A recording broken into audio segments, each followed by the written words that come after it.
Hey guys, and welcome back to yet another video. This one is also in my friend's bullet journal, just like my last video was, and it is a couple of spreads to include in your bullet journal to set up for your new semester. This is typically going to be for like college students, because I know in high school it's a little bit different. You don't always change classes with a new semester. Also, if you can hear my bird in the background, I am sorry, she's feeling herself today.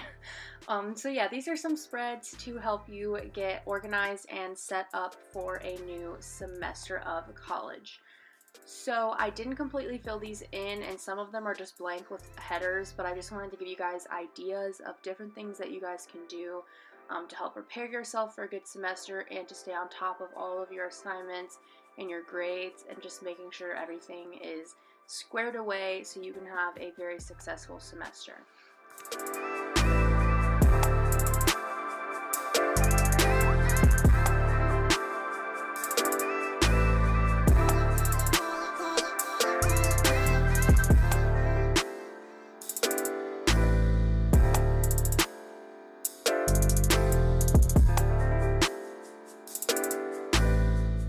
So our first two spreads are a class information page and a class schedule page.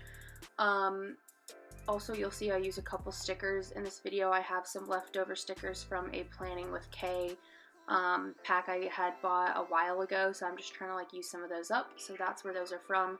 But the class information page is somewhere where you can put like your teacher's name and their email and their office hours. Those are things that I always find myself needing to find, and they're like somewhere on a syllabus, like somewhere tucked away, and you have to like go through everything to find it. But if you put it in your bullet journal on this first page like this, it'll be easy access for you to get that information whenever you need it. And next is a weekly schedule. This is really great so you can see what times of the day are already blocked out for classes for you, and just for reference so you know what's going on, when it's going on, where it's going on, things like that. So yeah, I just did 8 to 8 because I know my friends' classes are a lot of times at nighttime. You could cut this in half if you know you're done with classes, you know, by 4 and you don't start till 10, whatever. Make it specific to you, but I did this 8 to 8 because I didn't know my friend's exact schedule except for the fact that she had nighttime classes. So really quickly, I'm just showing you guys how I did this a couple semesters ago. Actually, no, my last spring semester.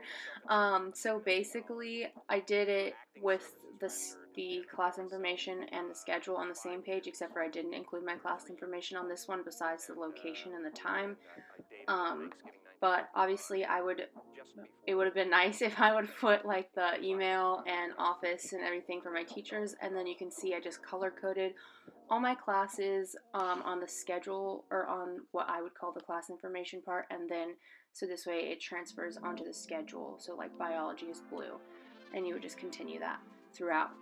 And also you can see like my schedule on my previous one is significantly smaller, so like I said, make the schedule specific to you, and you can easily fit your class information and your schedule on the same page if you want to do it that way as well.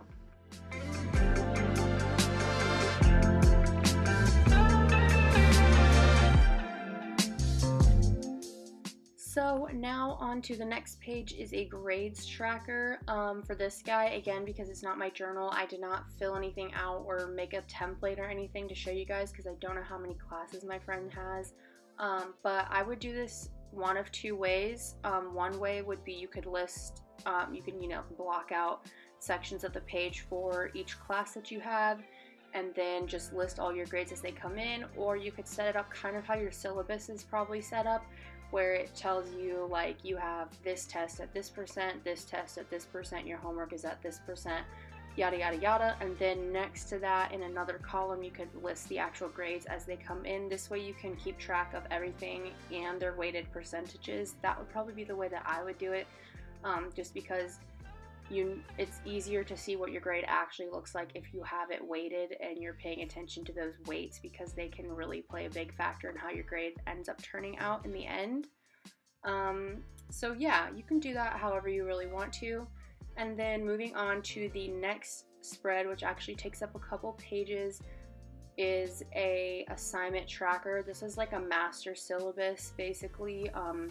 So for this guy, it's super simple. You just set it up 2 columns, one for the assignment, one for the due date, and you use this for every single one of your classes, and you put everything in the order that it is due. So like everything should be in chronological order all together. So if you have a biology test on January 1st, and then on January 2nd you have a chemistry test, January 3rd you have Spanish homework, all of it goes in here, everything. I've done this before. I usually do it at the end of the semester when I'm like kind of counting down and things are getting crazy, but you can do this at the beginning of the semester, and I would highly recommend, because it really keeps you on track and keeps you organized for the entire semester, so you can really see what's going on and what's coming up next.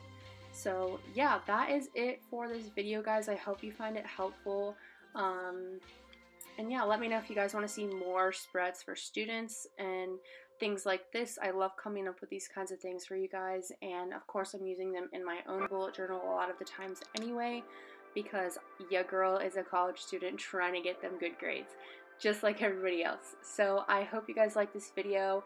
Give it a thumbs up if you did, and make sure you subscribe so you can catch more videos of mine, because there are tons more to come, and I will see you guys in my next video.